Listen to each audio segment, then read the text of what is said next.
자, 이제 마지막으로 대한민국입니다. 대한민국이에요. 대한민국입니다. 대한민국의 상황, 일본의 길로 갈 거냐, 미국의 길로 갈 거냐, 한국의 길이 있느냐, 예? 이걸 이제 보도록 하겠습니다. 최근에 한국은행에서 한국은행이 1년에 2번씩 금융안정 보고서를 발표를 하죠.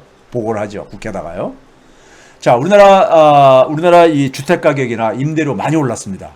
많이 올랐어요. 많이 올랐습니다. 그래서 사실 많은 분들이 힘들어하고, 예? 문재인 정부가 가장 그러니까는 이 사실 비난을 받는 부분이 이 부동산 정책이잖아요. 이건 대통령도 2번이나 사과할 정도로, 예? 사과할 정도로 그러니까는 사실 입이 2개라도 할 말이 없을 정도입니다. 솔직히 말해서요. 소득 대비 주택 가격 비율, 소위 PIR이라고 하는데요. 예? 라고 하는데 프라이스하고 인컴 저거죠. 소득 대비해서 가격이 주택 가격이 얼마 되느냐. 한국이 굉장히 높은 편이라 이거예요. 주요 국가들에 비해 가지고요. 예? 높은 편이라 이거죠. 그런 점에서 한국에 그러니까는 이 부동산 시장이 좀 위험하다 하는 이유가 여기 이런 근거가 있는 겁니다. 그다음에 가계 부채가 유명하잖아요. 우리나라 가계 부채요. 예? 가계 부채 유명하죠. 가계 부채가 특히 2019년 하반기부터 다시 또 폭등을 다시 크게 증가했죠. 그렇죠? 이 실선이 선이 최근에 빠르게 증가하고 있죠. 예? 가계 부채가 빠르게 증가하고 있습니다. 가계 부채가 위험합니다. 위험해요. 가계 부채도요. 주택 가격도 너무 많이 올랐고요. 예? 그래서 가계 부채가 어느 정도 올랐느냐? 지금 우리가 지난해 말 대비를 해서 GDP 대비 한 104%까지 지금 육박하고 있습니다. 예? GDP 대비요. 미국이 금융위기 때 한 100%였었어요. GDP 대비요. 그러다가 금융위기 딱 터졌던 겁니다. 금리 올리니까요, 물론.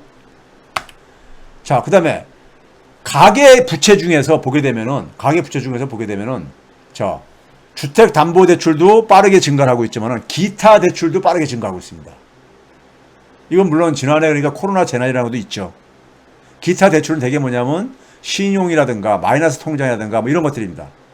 그러니까 오히려 더 그러니까는 주택담보대출보다도 오히려 그러니까 불리한 대출들이에요. 가계 입장에서는요. 그러니까 금리가 높으니까요. 그렇죠? 그래서 이게 빠르게 증가를 하고 있어요. 예? 그 다음에 뭐냐면은 서민들의 일반 보통 사람들의 그러니까 우리가 비은행은 아무래도 그러니까 우리가 금리가 높잖아요. 비은행 의존도가 굉장히 높아지고 있습니다.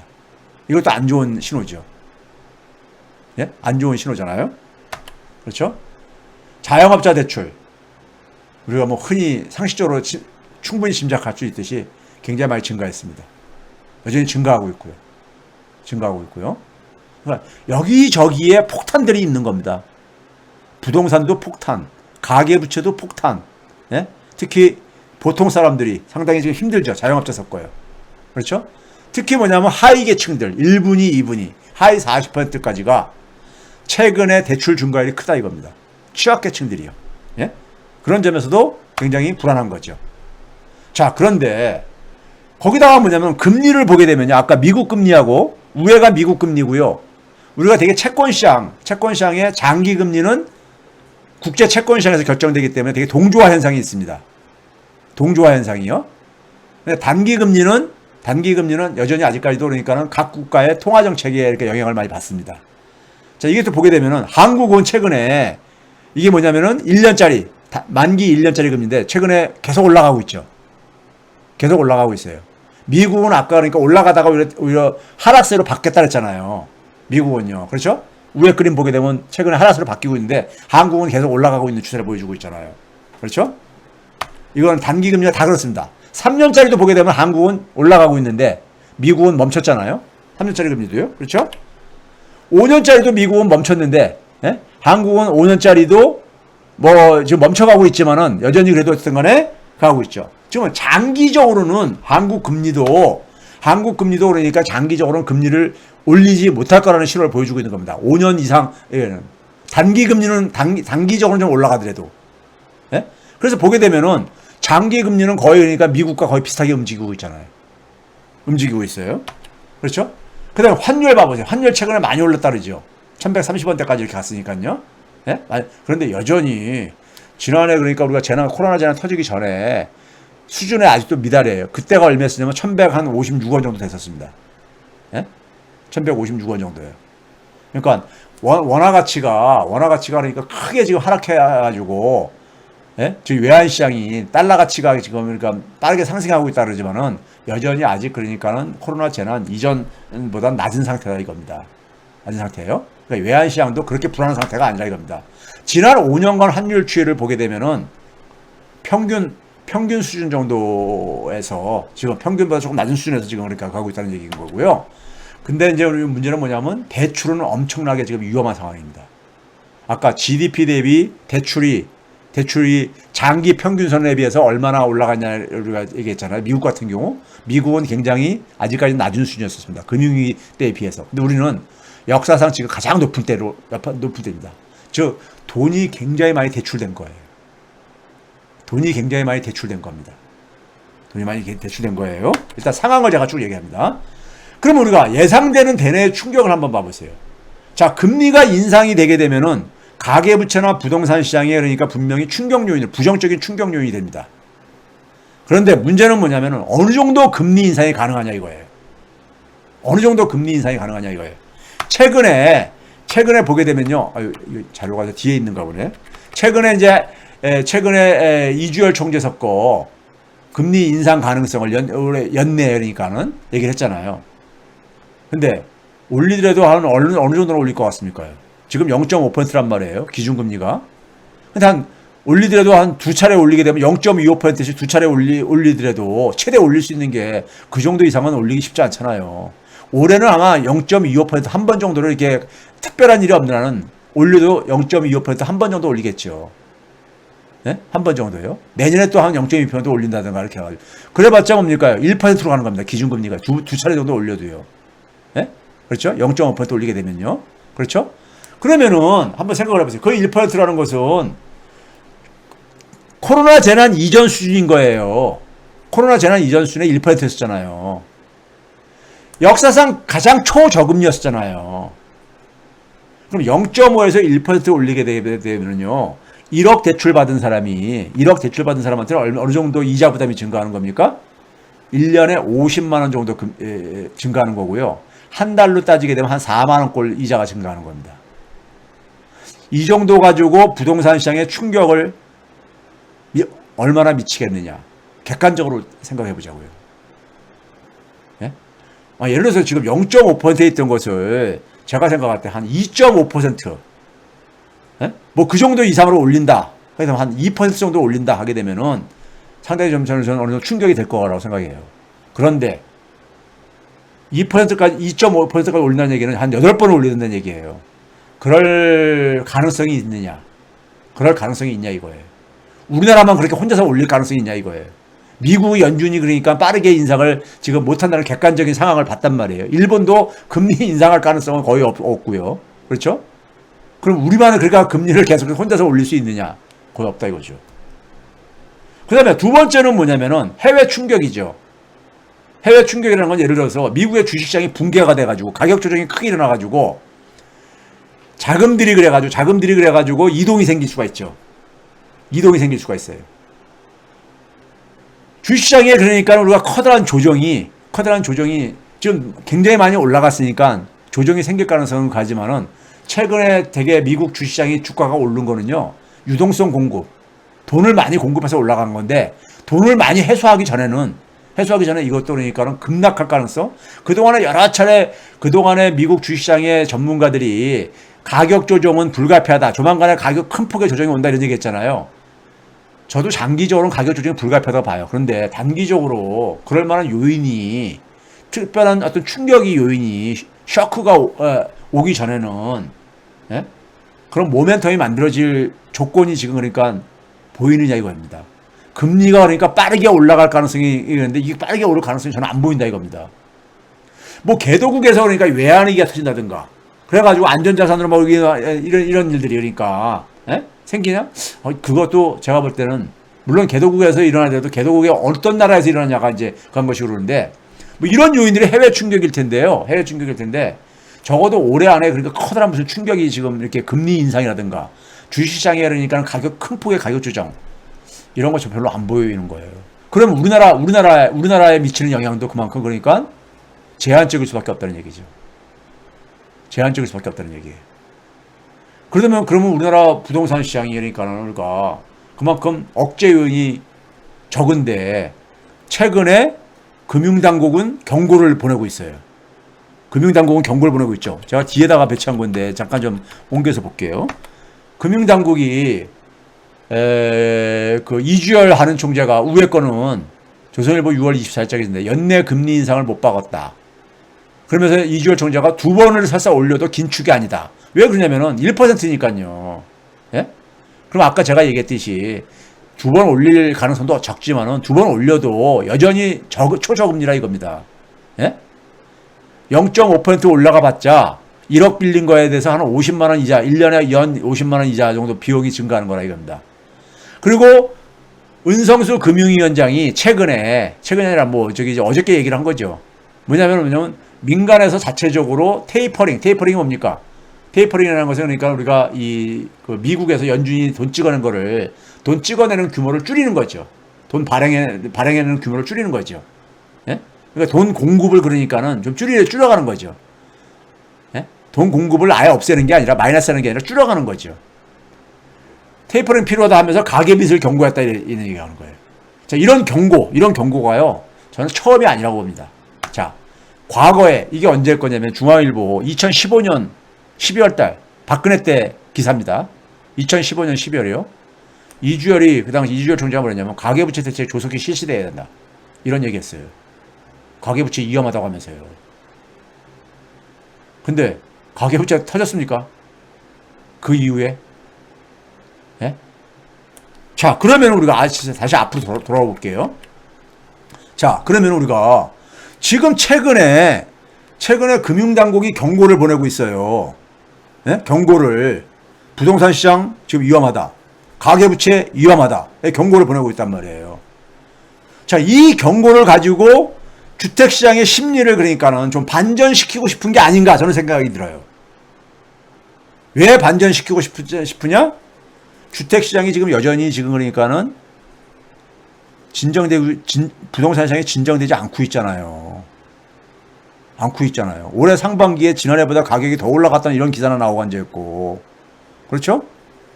그런데 이 자산 시장에 투자하는 사람들이 앞에서 얘기한 것처럼 금리의 빠른 인상 가능성이 굉장히 제한적이다. 이런 거를 파악하게 되면은, 그 다음에 해외발 충격도 그렇게 가능성이 단기적으로 높지 않다. 이렇게 본다면은요, 이 금융당국의 경고가 안 먹힐 수가 있다고요. 효과가 그러니까요. 문제는 이 경고 효과가 실패할 경우에 후유증은 뭡니까? 정책에 대한 불신이요. 그러니까 우리가 흔히 말해서 그런 얘기 있잖아요. 뭡니까? 그 이솝 우화에 나오는 거니까 늑대가 나타났다 이 거짓말 가는 것처럼요. 예? 금융당국의 경고가 이게 현실화가 올해 안으로 현실화될 가능성이 저는 확률적으로 그렇게 높지가 않다고 봐요. 그럼 금융당국이 왜 이런 경고를 보내느냐? 제가 볼 때 면피성입니다. 면피성이에요. 무슨 면피성이냐? 자, 그동안에 우리가 이렇게 돈이 많이 풀린 이유가 뭡니까요? 한국은행이 계속 금리를 내렸기 때문에 이렇게 많이 풀린 거잖아요. 거기다가 부동산 시장 부양한다고 해가지고 금융위원회가 같이 맞장구 쳐가면서 금융 규제를 많이 풀어줬잖아요. 예? 많이 풀어줬잖아요. 기재부도 마찬가지로 그렇게 했고요. 부동산 시장 계속해서 어쨌든 간에 띄우려고 계속 했고요. 자기들이 부동산 시장을 과열을 조장을 한 거예요. 투기 이런 거를 부추긴 거예요. 그렇죠? 부추긴 거야. 근데 한국은행의 주요 기능 중에 하나가 뭡니까? 금융 안정이에요. 금융위원회는 말할 것도 없고. 네? 말할 것도 없는데 지금 가계부채는 굉장히 지금 수치상으로 볼 때는 위험한 상황까지 지금 이렇게 급등했단 말이에요. 신용도 엄청나게 공급됐다 이거입니다. 주택가격도 부동산 시장도 굉장히 지금 가격이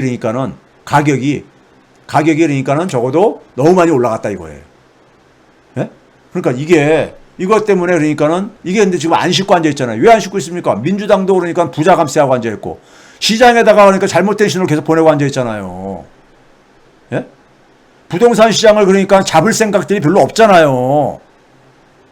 잡을 생각들이 없잖아요. 그러니까 말로 할 뿐만 아니라 별로 그러니까 강한 무슨 대책이 나올 것 같지가 별로 않아 보이잖아요. 말폭탄. 예?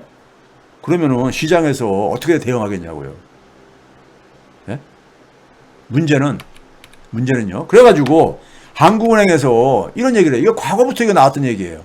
금융 불균형이 대내에 충격하고 이게 결합되게 되면 자산 가격이 급락하게 되고 그러다 보면 이제 그러니까 부채 충격이 온다 이거죠. 부채를 줄여 나가야 되고 이게 실물 경기도 위축시켜가지고 소위 이게 일본발입니다. 일본이나 미국의 금융위기 때 같은 이런 거를 해가지고 이제 그러니까 이렇게 발표하니까 언론에서 이걸 그대로 해가지고 가계부채 위험해진다. 부동산 시장 지금 위험하다. 뭐 이런 식의 보도를 하고 있는 거란 말이에요. 그런데 아까 얘기했듯이 대내외 충격 구체적으로 생각해보자 이거예요. 국내적인 충격, 어떤 충격이 올 수 있다는 얘기입니까? 뭐 금리 인상 하는데 금리 인상 얼마나 올릴 수 있다고 지금 보는 거냐 이거예요. 해외 충격, 해외도 마찬가지죠. 금리 인상이잖아요. 대표적인 게요. 예? 아니면 주가 크게 조정. 아니면 그러니까 신흥국가에서 그러니까 외환위기 이런 것들이잖아요. 대개 보면 우리가 기존의 경험상으로 볼 때는요. 예? 근데 아까 봤듯이 연준이 금리를 그러니까 빠른 속도로 올릴 가능성? 지금 최근에 그러니까 물가 상승률이 높다 보니까는 금리 인상 시기가 당겨질 수 있다 하지만은 문제는 그 속도인 겁니다. 속도요. 지금 0%의 제로금리에서 한 0.5%, 0.25로 한 두 차례 정도 올려봤자 그럼 그게 크냐고요. 예? 그렇죠? 그러니까 국내나 해외나 그렇게 충격이 지금 언론에 이렇게 기사화 되듯이 그런 게 너무 좀 그러니까 이게 늑대 얘기처럼 좀 된 게 아닌가. 예? 자, 그러면은 결국은 우리가 지난해 코로나 재난 있을 때 한번 충격을 한번 봐보세요. 지난해 3월 달에 그러니까는 우리가 대충격이 한번 왔었죠. 미국과 서유럽에서 그러니까 1차 대유행이 확산되면서 주식시장이 폭락했었잖아요. 그렇죠? 그때 우리나라가 그 가상금리가 올라간 게 지금 왼쪽에 있는 그림입니다. 왼쪽에 있는 그림이에요. 근데 이 금리 올라간 게 어느 정도냐면요. 어느 정도 올라간 거냐면은 우리가 되게 과거에 장기 가상금리가 한 70% 정도 됐었는데 그 2배 정도 된 겁니다. 0.7% 정도. 0.7% 정도 올라간 거예요. 0.7% 정도. 근데 오른쪽 같은 경우도 CDS 프리미엄이라고 해가지고 소위 말해서 우리나라 채권에 대한 투자했을 때 거기에 대해서 가상금리 비슷하게 생각하면 되는 겁니다. 이것도 그러니까요. 예? 부도 났을 때 그러니까 보상해주는 저거니까요. 이것도 한번 봐보세요. 한 70pp니까는 대개 이것도 과거에 지금 많이 떨어졌습니다. 근데 과거에 한 45pp, 50에서 한 45pp였는데 그렇게 많이 안 올라가져요. 지난해 같은 그러니까는 지난해 가장 커다란 충격이었을 때가 지난해 3월달 충격이었습니다. 지난해 3월달 같은 경우요. 근데 이런 충격이 우리가 그 당시에는 처음 우리가 코로나 재난으로 1차 대유행할 때는 처음 겪는 거였잖아요. 그러니까 이렇게 그때 나타났음에도 불구하고 그렇게 높은 수준은 아니다 이거죠. 오른쪽 CDS 프리미엄만 봐보세요. 과거 2018년도 수준이에요. 그렇게 충격이 나타나봤자. 네? 2018년 수준이에요. 네? 그러면은 자, 그랬을 때 문제는 뭐냐면 근데 신용을 엄청나게 팽창이 됐다 이겁니다. 돈을 엄청나게 풀렸다 이겁니다. 자산시장은 분명히 거품이 굉장히 많이 만들어지고 있습니다. 만들어졌어요. 많이 만들어졌어요. 거품이 많이 만들어졌다고 해가지고 이게 바로 꺼지는 거하고는 별개 문제라 이겁니다. 꺼지는 거는 풍선이 이렇게 부풀어 오르다가 물론 너무 계속 바람 들어가면 이게 터지기도 하지만은 되게 터지는 경우는 바늘을 찔렀을 때 터지고 그러죠. 이게 충격인 겁니다. 바늘 같은 게. 예? 바늘 같은 게 충격이죠. 그런데 그럴 가능성은 별로 안 보이고 그러면 결국은 뭐냐? 자산시장 거품이 당분간 더 진행될 수가 있다 이거죠. 그러니까 유동성이기도 그러니까는 외화들이 빠져나갔을 때 그러니까 최근에 좀 나빠지고 있다 이거예요. 그러니까요. 유동성 확보가 그러니까요. 현금 확보, 달러 확보가 그러니까는 예? 달러 확보 비율이 좀 떨어졌다 이겁니다. 좀 떨어졌다 이거예요. 그리고 뭐냐면은 외환 보유고도 뭐냐면은 이 왼쪽에 있는 거는 뭐냐면 왼쪽에 있는 거는 그 대외 채무 대비 우리나라가 단기 외채 이것도 최근에 많이 증가를 했죠. 오른쪽에 있는 것도 보게 되면 외환 보유액 대비 단기 외채 비율 이것도 많이 증가했죠. 증가했어요. 이 초록색으로 저기 그린 색깔로 되어 있는 것처럼요. 그러니까 많이 환경이 그러니까 우리가 나빠진 건 사실이에요. 지난 2, 3년 지난 특히 1, 2년 사이에 많이 나빠진 건 사실입니다. 나빠진 건 사실이에요.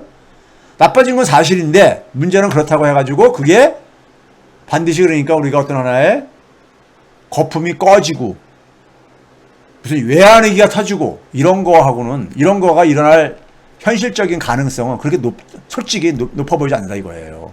단기적으로 적어도 올해 안에는요.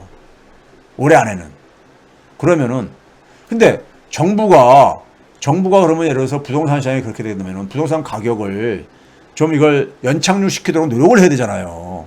연착륙 시키는 노력은 안 하고 말로 그러니까 위험하다 이렇게 하게 되면은 시장에서 그거를 심각하게 받아들이지 않으면은 오히려 더 거품을 더 키울 수가 있다 이거죠.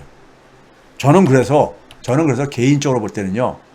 부동산 시장의 거품을 더 그러니까 키울 수가 있다고 봅니다.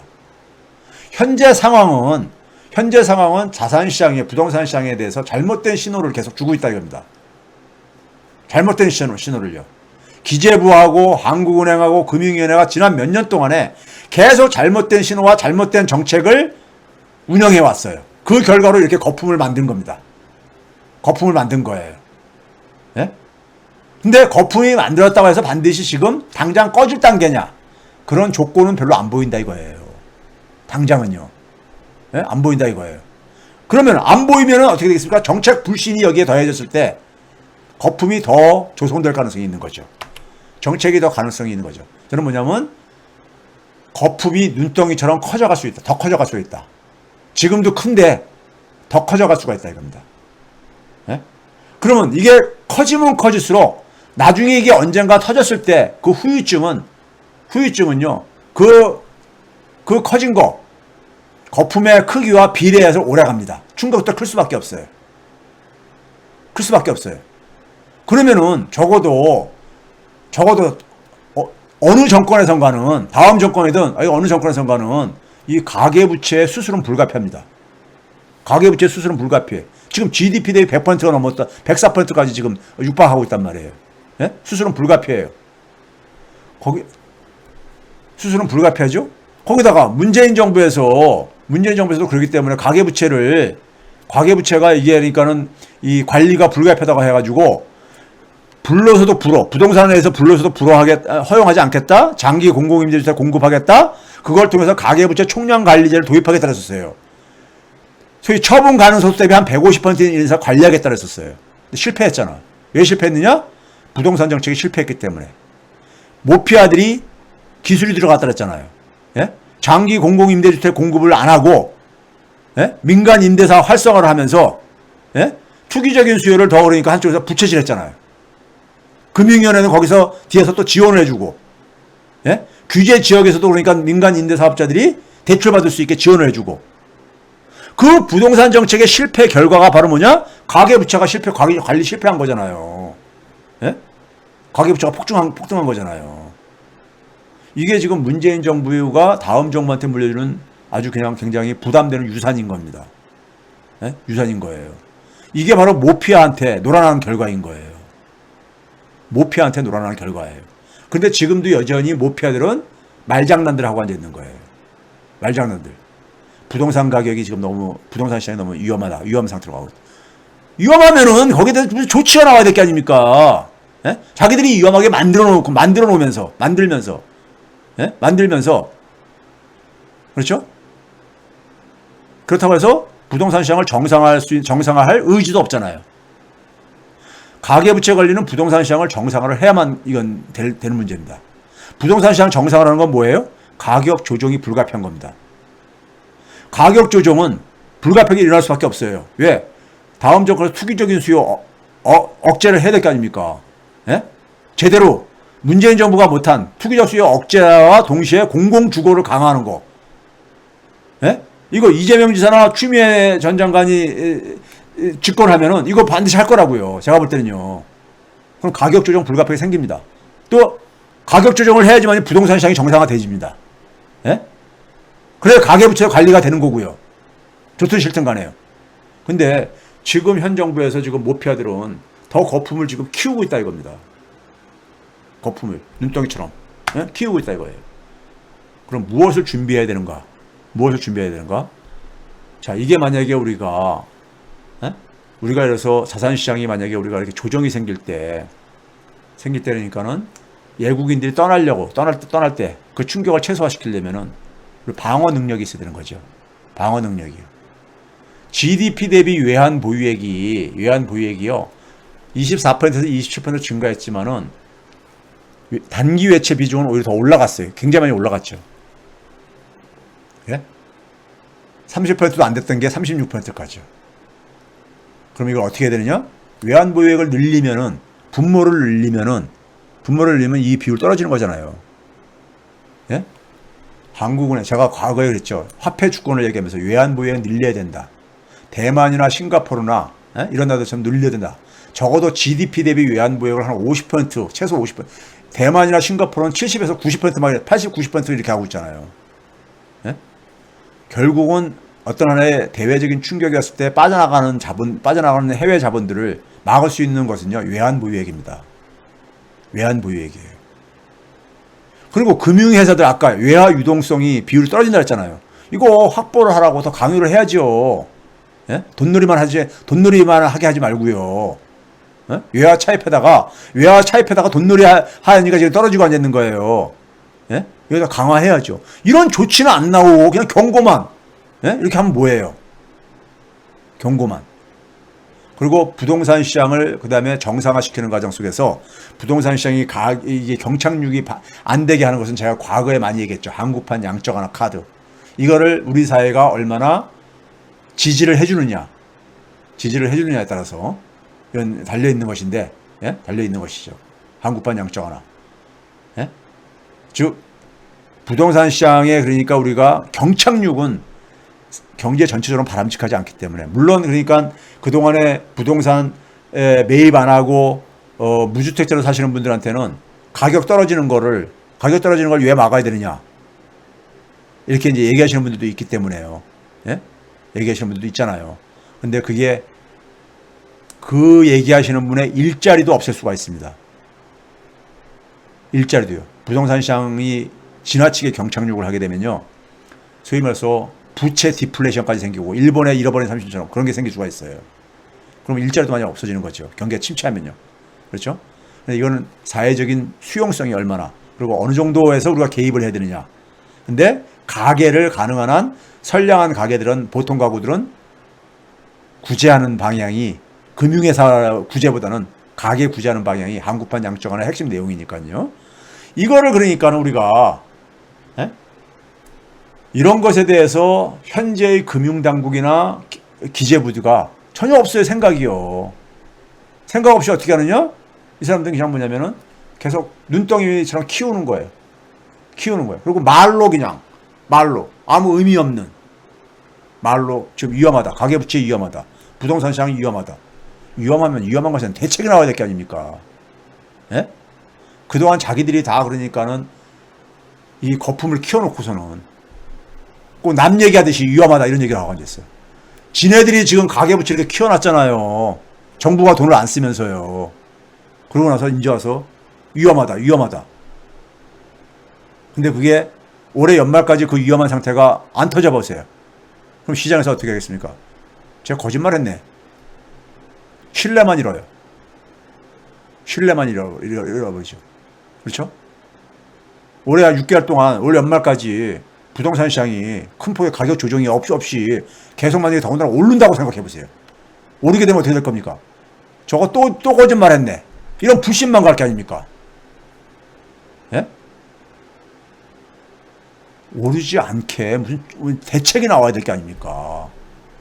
신용을 줄일 수 있는 무슨 대책이 나와야 될 게 아니겠어요? 예? 그건 안 하고 그렇죠? 그렇게 되게 되면 결국은 거품을 더 키웁니다. 지금 거품이 상당히 형성되어 있다는 건 저는 동의해요. 근데 이게 더 커지게 되면은 그 후유증은 나중에 그 부담은 더 커질 수밖에 없어요. 그런 점에서 현 정부에서 이 기재부 모피아하고 금융당국은 빵점입니다. 제가 볼 때는요. 한국은행을 포함해서요. 빵점이에요. 빵점입니다.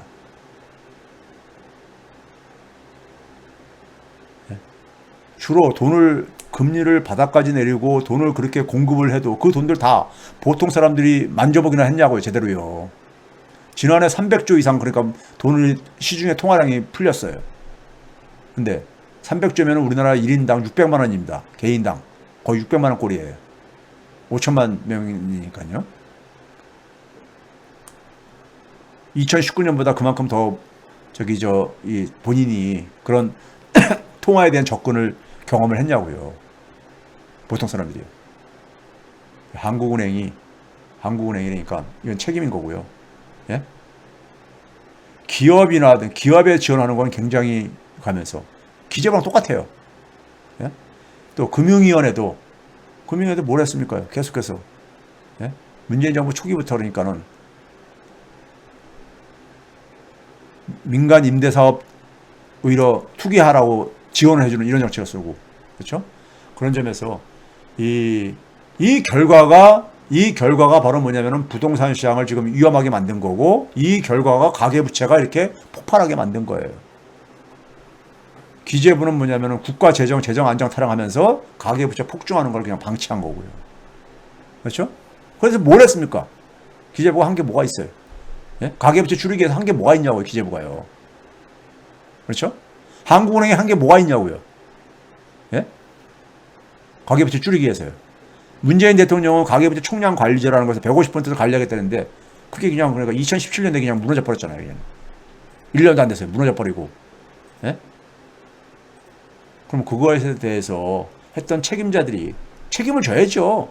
홍남기가 부동산 정책 이 정부의 대개 김동연하고 홍남기가 이 부동산 정책은 완전히 문재인 정부의 부동산 정책 실패한 책임자들이에요. 김동연도 마찬가지예요. 2018년 그러니까는 2018년 연말까지 김동연이 했었잖아요. 부총리를요. 예? 2017년도 말부터 부동산 시장에 모피아의 기술이 들어간 게 김동연 때였어요. 예? 그러니까 지금도 김동연이 그러니까 야당에서 그러니까는 영입하려고 하잖아요. 예? 왜? 자기들하고 색깔이 비슷하거든. 예? 색깔이 비슷하거든요. 그래서 그러는 거예요. 자, 그런 점에서 지금 그러니까는 어떤 분이 그랬네요. 금리 인상하면 또 대선에서 치명적입니다. 그랬죠. 그러니까 그러다 보니까는 금리 인상을 그러니까 이렇게 지금 인상을 해야 되는 상황이라도 인상을 못하는 할 수 없는 이런 상황. 그게 바로 뭡니까? 통화정책 실패죠. 금융정책 실패죠. 예? 실패인 겁니다. 자, 그런 점에서 우리가 두 눈 크게 뜨고 개인적으로는 다 자기의 자산 관리 문제이기도 하고 제가 사실 부동산 이런 것은 강의하기 싫어하는데요. 개인적으로는 그러니까는 제가 생각할 때는 올 연말까지는 그러니까는 이게 터질 가능성은 별로 안 보인다. 아직까지는 뭐 새로운 변수가 뭐가 튀어나오기 전에는요. 근데 문제는 뭐냐면 위험성은 더 커져가고 있다. 분명한 것은. 이거를 그러니까 다음 정부에 굉장히 짐이 될 수밖에 없는 겁니다. 그만큼이요. 짐이 될 수밖에 없는 거예요. 그런 점에서 그러다 보니까는 이 문재인 정부에서 부동산 정책, 금융 정책 위반한 사람들 이게 그렇잖아요. 제가 정권이 바뀌어도 모피아들과 금융은요 안 바뀐다 했잖아요. 해전문으로 그러니까 자기들 계속해서 이명박 박근혜 때 했던 게 다시 또 문재인 정부에서 하고 앉아 있고. 그러니 정책이 바뀌겠어요? 해결이 되겠어요? 예? 이 김동연은 그러니까 지금 홍남기 부총리한테 다 지금 저게 집중되다 보니까는 그런 것 같은데 지는 그러니까 나가서 그러니까 소위 말해서 이런 얘기 안 하겠습니다. 근데 하여간 본인 책임이 문재인 정부 부동산 정책의 실패의 첫 단추는요. 첫 단추는 사실 이 모피아들 초기 모피아를 간 홍남기가 당시에 국무조정실장을 했고 김동연이 당시에 그러니까는 부총리를 했었고요. 거기서도 출발했던 거예요. 네? 자유롭지가 못한 겁니다. 이주열이 계속해서 지금 한국은행 총리를 하고 있고요. 이 정권 내내요. 그렇죠? 네? 그 결과가 뭡니까? 부동산 가격의 폭등, 그리고 가계부채의 폭등, 이런 거죠. 결과를 가지고 결국 평가를 할 수밖에 없어요. 예? 그리고 나서 이제 와서 위험하다 이런 타령을 들어가 앉아 있는 거예요. 자, 오늘 강의는요. 그래서 우리가 이거를 가려면 제가 앞에서도 얘기했지만은 산업재편 결국은 뭐냐면은 일자리 문제는 산업에서 나오는 거거든요. 산업재편. 그리고 이 금융개혁, 금융민주화, 재정민주화. 이거는요. 필수적인 과제입니다. 필수적인 과제예요. 다음 정권에서는 이걸 할 수 있는 사람들을 뽑아야 되는 거예요. 그냥 기존 정권들하고 차이가 없는 사람들이 하면요. 다음 정권 중에서는 아마 이게 터질 겁니다. 아마요. 거품이 터질 거예요. 제가 볼 때는요. 그렇기 때문에 다음 정권 잘 뽑아야 됩니다. 저는 근데 그래도 안심을 해요. 왜? 촛불 시민이 있기 때문에. 저는 촛불 시민 때문에 그나마 저도 버티고 있는 겁니다. 그래서 우리가 다음 정권 잘 만들면요. 저는 이 문제에 대해서 문제를 알면은요. 해답은 알아요. 문제는 그걸 얼마나 보통 사람들을 위해서, 국가를 위해서 할 의지가 있느냐 없느냐 여기 달려 있는 거죠. 예? 자본을 위해서가 아니라, 금융자본을 위해서가 아니라, 토건족들을 위해서가 아니라 국민을 위해서 쓸 수 있는 정책은 얼마든지 있습니다. 안 하니까 문제인 거죠. 이렇게 지금 망가진 거죠. 자, 오늘 제가 2시간 좀 넘었습니다. 오늘도요. 넘었는데 워낙 주제가 좀 시간을 많이 요구하는 거라서 처음부터 제가 그렇게 양해를 좀 구했습니다. 양해를 구했고요. 여러분들 판단하는 데 좀 도움이 됐으면 좋겠고요. 질문들이 있으면 질문 봐가지고 또 추가로 또 강의를 편성하도록 하겠습니다. 예, 오늘도 늦은 시간까지 감사하고요. 다음 주에 또 뵙도록 하겠습니다. 날씨가 더워지는데, 그리고 장마가 본격화되고 있는데 건강들 잘 챙기시고요. 다음 주에 또 뵙겠습니다. 우리나라가 지금 대외적으로는 굉장히 지금 비상을 하고 있습니다. 그러니까 내부적인 적폐를 이제 정리하면은 대한민국 진짜 멋진 나라 됩니다. 그리고 저는 멋진 나라 만들 수 있다고 봅니다. 왜? 촛불 시민이 있기 때문에요. 문재인 대통령 같은 훌륭한 대통령을 다음에 우리가 뽑으면은 됩니다. 그리고 정책을 제대로 하면은 정책을 제대로 우리가 펼치게 되면요. 금융민주화, 재정민주화, 그리고 우리가 산업재편 이런 걸 하게 되면요. 대한민국 최고의 선진국가 됩니다. 최고의 선진국이요. 그리고 거기에 대한 대비책은 있습니다. 대비책은 있어요. 예. 감사합니다. 그리고 사랑합니다.